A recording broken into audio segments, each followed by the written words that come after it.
اس پر مدینے میں داخلہ تو حرام ہوگا۔ مدینے کے بزرگ ترین لوگوں میں سے ایک بہت نیک شخص مدینے سے باہر اس سے ملنے آئے گا۔ وہ نیک بزرگ شخص کہے گا کہ میں گواہی دیتا ہوں کہ تو وہی دجال ہے جس کے متعلق ہمیں آپ علیہ السلام نے اطلاع دی تھی۔ دجال کہے گا کہ کیا میں اسے قتل کر کے پھر زندہ کر ڈالوں تو تم لوگوں کو میرے معاملے میں کوئی شبہ رہ جائے گا؟ اس کے حواری کہیں گے کہ نہیں۔ چنانچہ دجال انہیں قتل کر کے پھر زندہ کر دے گا۔ جب دجال انہیں زندہ کرے گا تو وہ بندہ کہے گا کہ بخدا اب تو مجھ کو پورا حال معلوم ہو گیا ہے کہ تو ہی دجال ہے۔ دجال کہے گا کہ لاؤ اسے پھر قتل کر دوں، لیکن اس مرتبہ وہ قابو نہ پا سکے گا۔ سیدنا ابوبکر صدیق رضی اللہ تعالیٰ عنہ سے روایت ہے کہ انہوں نے کہا کہ دجال مشرق کی ایک زمین سے نکلے گا، اسے خراساں کہا جاتا ہے۔ کچھ لوگ اس کی اتباع کریں گے اور ان کے چہرے ایسے ہوں گے جیسے تہدار ڈھار ہوتی ہے۔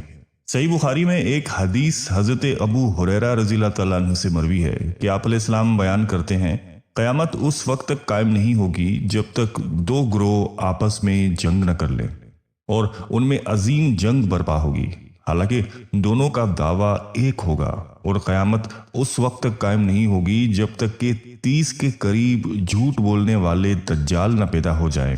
ان میں سے ہر ایک یہ دعویٰ کرے گا کہ وہ اللہ کا رسول ہے۔ حضرت ابن عباس رضی اللہ تعالیٰ عنہ سے مروی ہے کہ آپ علیہ السلام نے فرمایا کہ سفر معراج کے دوران میں نے موسیٰ ابن عمران علیہ السلام کو دیکھا تھا۔ ان کا رنگ گندمی، قد لمبا اور بال گھنگرالے تھے، جیسے قبیلہ شنوع کا کوئی شخص ہو۔ پھر میں نے عیسیٰ ابن مریم علیہ السلام کو بھی دیکھا۔ ان کا قد درمیانہ، رنگ سرخ سفید اور سر کے بال سیدھے تھے۔ اس سفر میں اللہ تعالیٰ نے بہت سی نشانیاں دکھائیں۔ میں نے دوزخ کے دروغہ اور دجال کو بھی دیکھا۔ آپ علیہ السلام نے فرمایا کہ میں نے رات خود کو نیند کی حالت میں کعبے کے پاس دیکھا تو مجھے ایک شخص نظر آیا جو گندم گو لوگوں میں سب سے خوبصورت تھا۔ اس کے بالوں کی لمبی لمبی خوبصورت لٹیں تھی جن میں کنگھی کی ہوئی تھی اور ان میں سے پانی کے قطرے ٹپک رہے تھے۔ وہ 2 آدمیوں کے سہارے بیت اللہ کا طواف کر رہے تھے۔ میں نے پوچھا کہ یہ کون ہے؟ کہا کہ یہ مسیح ابن مریم علیہ السلام ہیں۔ پھر اچانک میں نے ایک آدمی کو دیکھا، الجھے ہوئے گھنگرالے بالوں والا۔ اس کی دائیں آنکھ کانی تھی جیسے انگور کا ابھرا ہوا دانہ۔ میں نے پوچھا کہ یہ کون ہے؟ تو کہا گیا کہ یہ مسیح الدجال ہے۔ شیطان کی طرح اللہ تعالیٰ نے دجال کو بھی قوانین قدرت میں سے چند چیزوں سے نوازا۔ جب وہ نمودار ہوگا تو اس کے ساتھ مصنوعی جنت اور دوزخ ہوگی۔ حضرت ابو ہریرہ رضی اللہ تعالیٰ عنہ سے روایت ہے کہ آپ علیہ السلام نے فرمایا کیا میں تمہیں دجال کے متعلق ایسی خبر نہ دوں جو کسی نبی نے آج تک اپنی قوم کو نہیں بتائی؟ بے شک وہ کانا ہے، وہ اپنے ساتھ مصنوعی جنت اور دوزخ لائے گا۔ در حقیقت جسے وہ جنت کہے گا وہ آگ ہوگی، اور جسے وہ جہنم کہے گا وہ دراصل جنت ہوگی۔ نیز میں تمہیں اس سے خبردار کرتا ہوں جس طرح حضرت نوح علیہ السلام نے اپنی قوم کو اس سے ڈرایا تھا۔ حضرت حذیفہ رضی اللہ تعالیٰ عنہ بیان کرتے ہیں کہ میں نے آپ علیہ السلام کو یہ فرماتے ہوئے سنا کہ جب دجال نکلے گا تو اس کے ساتھ آگ اور پانی دونوں ہوں گے، لیکن لوگوں کو جو آگ دکھائی دے گی وہ ٹھنڈا پانی ہوگا، اور جو ٹھنڈا پانی دکھائی دے گا وہ جلا دینے والی آگ ہوگی۔ تو تم میں سے جو کوئی اس زمانے میں ہو تو اسے اس میں گرنا چاہیے جہاں آگ ہو، کیونکہ وہ انتہائی شیریں اور ٹھنڈا پانی ہوگا۔ سیدہ اسماء بنت یزید سے روایت ہے کہ ہم نبی کریم صلی اللہ علیہ وآلہ وسلم کے ساتھ آپ علیہ السلام کے گھر میں موجود تھے۔ آپ نے فرمایا کہ ظہور دجال سے 3 سال قبل آسمان 1/3 پانی اور زمین 1/3 فصل روک لے گی۔ جب دوسرا سال آئے گا تو آسمان 2/3 پانی اور زمین 2/3 فصلیں روک لے گی۔ پھر جب تیسرا سال شروع ہوگا تو آسمان مکمل طور پر اپنا پانی اور زمین مکمل طور پر اپنی فصلیں روک لے گی۔ ٹاپوں والے اونٹ اور کھروں والی گائے، بیل، بھیڑ بکریاں سب ہلاک ہو جائیں گے۔ اتنے میں ادھر دجال پہنچ کر ایک دیہاتی شخص سے کہے گا کہ اگر میں تمہاری اونٹنیوں کو فربا اور دودھ سے بھرے تھنوں کی صورت میں پیدا کر کے دکھاؤں تو کیا تم مان جاؤ گے کہ میں تمہارا رب ہوں؟ وہ کہے گا کہ ہاں بالکل۔ اس کے بعد شیطان اس شخص کے اونٹوں کی شکل اختیار کرے گا تو وہ شخص دجال کے پیچھے لگ جائے گا۔ اسی طرح وہ دجال ایک اور شخص سے کہے گا کہ اگر میں تمہارے باپ، بیٹے اور تم اپنے خاندان کے جن لوگوں کو پہچانتے ہو سب کو زندہ کر دوں تو کیا تم یقین کر لو گے کہ میں تمہارا رب ہوں؟ وہ کہے گا کہ ہاں بالکل۔ پھر دجال شیطانوں کو ان لوگوں کی شکل میں پیش کر دے گا۔ اس طرح وہ بھی دجال کے پیچھے چلا جائے گا۔ اس کے بعد آپ علیہ السلام باہر تشریف لے گئے اور گھر میں موجود سب لوگ رونے لگے۔ جب آپ علیہ السلام واپس آئے تو ہم سب رو رہی تھیں۔ آپ علیہ السلام نے پوچھا کہ تم لوگ کیوں رو رہی ہو؟ میں نے کہا کہ اے اللہ کی رسول، آپ علیہ السلام نے دجال کے متعلق جو کچھ بھی بیان فرمایا اسے سن کر رونا آ گیا۔ ایک روایت میں ہے کہ انہوں نے عرض کیا کہ آپ علیہ السلام نے دجال کا ذکر فرما کر ہمارے دلوں کو ہلا دیا ہے۔ اللہ کی قسم، میری اہل کی ایک لونڈی ہے، جب وہ آٹا گونتی ہے تو بھی اپنا کام پورا نہیں کر پاتی کہ بھوک کی وجہ سے ٹوٹنے لگتی ہے۔ ایک اور روایت میں ہے کہ جب ہم آٹا گونتے ہیں تو ابھی روٹی پکنے بھی نہیں پاتی کہ ہمیں بھوک لگنے لگتی ہے، تو اس وقت ہم کیا کریں گے؟ آپ علیہ السلام نے فرمایا کہ اس وقت اہل ایمان کو کھانے پینے کے بجائے تکبیر و تسبیح اور تمہید پر کفایت کرنی چاہیے۔ پھر آپ علیہ السلام نے فرمایا کہ تم لوگ مت رو، کیونکہ اگر میری موجودگی میں دجال کا ظہور ہو گیا تو میں اس کا مقابلہ کر لوں گا، اور اگر میرے بعد ہوا تو ہر مسلمان کا خلیفہ اللہ تعالیٰ خود ہوگا۔ ایک مرتبہ آپ علیہ السلام نے خطبے میں دجال کے متعلق تفصیل سے گفتگو میں فرمایا کہ اللہ تعالیٰ نے جب سے اولاد آدم کو پیدا فرمایا ہے، زمین میں دجال سے بڑا فتنہ ظاہر نہیں ہوا۔ اللہ تعالیٰ نے جس نبی کو بھی مبعوث فرمایا اس نے اپنی امت کو دجال سے ضرور ڈرایا۔ میں آخری نبی ہوں اور تم آخری امت ہو۔ اگر وہ میری موجودگی میں ظاہر ہوا تو تم سے پہلے میں اس کا مقابلہ کروں گا، اور اگر میرے بعد ظاہر ہوا تو ہر شخص اپنا دفاع خود کرے گا، اور اللہ تعالیٰ ہر مسلمان کا مددگار ہے۔ وہ شام اور عراق کے درمیان ایک راستے پر ظاہر ہوگا اور دائیں بائیں فساد پھیلائے گا۔ اللہ کے بندوں، ثابت قدم رہنا، میں تمہیں ایسی علامات بتاؤں گا جو مجھ سے پہلے کسی نبی نے نہیں بتائیں۔ ابتدا میں دجال کہے گا کہ میں نبی ہوں اور میرے بعد کوئی نبی نہیں۔ پھر دوسرا دعویٰ کرے گا کہ میں تمہارا رب ہوں۔ وہ کانا ہے، اس کی آنکھوں کے درمیان پیشانی پر کافر لکھا ہوا ہے، جسے ہر مومن شخص پڑھ لے گا۔ اس کے ساتھ اس کی مصنوعی جنت اور دوزخ ہوگی۔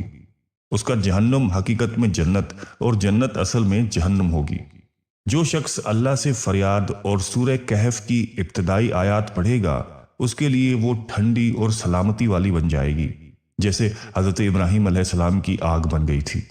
حضرت ام شریک رضی اللہ تعالی عنہا نے عرض کیا کہ اے رسول اللہ، اس وقت اہل عرب کہاں ہوں گے؟ آپ علیہ السلام نے فرمایا کہ اس دن وہ کم ہوں گے اور تقریباً سبھی بیت المقدس میں ہوں گے۔ ان کا امام ایک نیک آدمی ہوگا۔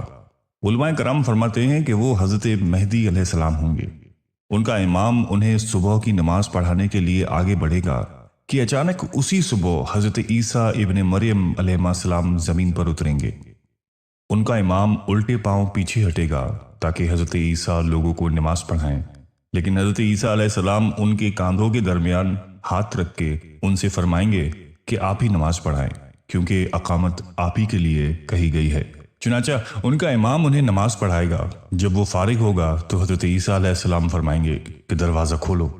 دروازہ کھولا جائے گا اور آگے دجال موجود ہوگا۔ اس کے ساتھ 70,000 یہودی ہوں گے۔ ہر ایک کے پاس مزین تلوار اور سبز چادر ہوگی۔ جب دجال حضرت عیسیٰ علیہ السلام کو دیکھے گا تو اس طرح کرنے لگے گا جیسے نمک پانی میں پگھل جاتا ہے، چنانچہ وہ وہاں سے فرار ہو جائے گا۔ حضرت عیسیٰ علیہ السلام فرمائیں گے کہ تو مجھ سے بھاگ کر میری ضرب سے بچ نہیں سکتا۔ پھر آپ اسے لد شہر کے مشرقی دروازے پر جا پکڑیں گے اور قتل کر دیں گے۔ تب اللہ تعالیٰ یہودیوں کو شکست دے دے گا اور یہودیوں کے درخت غرقت کے علاوہ اپنی پیدا کردہ ہر چیز کو بولنے کی طاقت عطا فرما دے گا۔ پھر یہودی جس چیز کی آڑ میں بھی چھپے گا وہ چیز آواز لگائے گی کہ اے اللہ کے مسلمان بندے، یہ یہودی میرے پیچھے چھپا ہوا ہے، آ کر اسے قتل کر دے۔ آپ علیہ السلام نے فرمایا کہ حضرت عیسیٰ ابن مریم علیہ السلام میری امت میں انصاف کرنے والے جج اور عادل امام ہوں گے۔ وہ صلیب کو توڑیں گے، خنزیر کو ذبح کر دیں گے، جزیہ ختم کر دیں گے، صدقہ لینا بند کر دیں گے، کسی بکری یا اونٹ کی زکوٰۃ نہیں لی جائے گی، آپس کی ناراضگی اور دشمنی ختم ہو جائے گی، زہریلے جانوروں کا زہر نہیں رہے گا، حتیٰ کہ اگر بچہ سانپ کے منہ میں ہاتھ ڈال دے تو سانپ اسے نقصان نہیں پہنچائے گا، بھیڑیا بکریوں میں ایسے ہوگا جیسے ریوڑ میں کتا ہوتا ہے، زمین امن سے اس طرح بھر جائے گی جیسے برتن پانی سے بھر جاتا ہے، سب لوگ متحد ہوں گے، اللہ کے سوا کسی کی عبادت نہیں کی جائے گی، جنگ نابود ہو جائے گی، قریش سے حکومت چھن جائے گی، زمین چاندی کے تھال کی طرح ہو جائے گی، اس کی پیداوار حضرت آدم علیہ السلام کے زمانے کی پیداوار کی طرح ہو جائے گی، انگور کا ایک خوشہ یا ایک انار کئی افراد کے لیے کافی ہوگا، بیل زیادہ مال کے بدلے اور گھوڑا چند درہم میں مل جائے گا۔ صحابہ نے عرض کیا کہ یا رسول اللہ، گھوڑا سستا کیوں ہو جائے گا؟ آپ علیہ السلام نے فرمایا کہ اس پر جنگ کے لیے سواری نہیں کی جائے گی۔ انہوں نے کہا کہ اچھا بیل مہنگی کیوں ہو جائے گی؟ آپ نے فرمایا کہ ساری زمین پر کاشتکاری کی جائے گی۔ مسلم ممالک کو آپس میں لڑانا، ان کے اتحاد کو پارا پارا کرنا، سیاسی اور ملکی اختلافات کو دشمنیوں میں تبدیل کر کے امت میں انتشار پیدا کرنا، معاشی معاملات کو سود در سود گردنوں تک جکڑ دینا، با اثر طبقے کی بڑی تعداد کو ڈالر کی چمک کی عوض خرید لینا، نوجوان نسل کو اچھی تعلیم، بہتر روزگار، پرامن ماحول اور آرائش بھری زندگی کا تصور دے کر ان کی سوچ، ذہن اور صلاحیتوں کو اپنا غلام بنا لینا، مسلم ممالک میں امن و امان کی فضا اس حد تک خراب کر دینا کہ باصلاحیت اور اہل افراد خود ملک چھوڑنے پر مجبور ہو جائیں۔ I M F, World Bank اور یہودی مالیاتی اداروں کے ہاتھوں مسلمانوں کے مالیاتی، معاشی، سیاسی اور تجارتی نظام کو گروی رکھ دینا، نیز الیکٹرانک میڈیا اور آرٹیفیشل انٹیلیجنس کے ذریعے فحاشی اور عریانیت کے ہتھ کنڈوں سے مسلمانوں کے تہذیب و تمدن اور دینی اقتدار کو تباہ و برباد کر دینا در حقیقت ان دجالی قوتوں کی ہی سازش ہے۔ آپ علیہ السلام نے فرمایا کہ جس مسلمان نے سورہ کہف کی پہلی 10 آیات حفظ کر لیں وہ دجال کے فتنے سے محفوظ کر لیا گیا۔ حضرت ابو ہریرہ رضی اللہ تعالیٰ عنہ سے روایت ہے کہ آپ علیہ السلام نے فرمایا کہ جب تم تشہد سے فارغ ہو جاؤ تو 4 چیزوں سے پناہ مانگو: جہنم کے عذاب سے،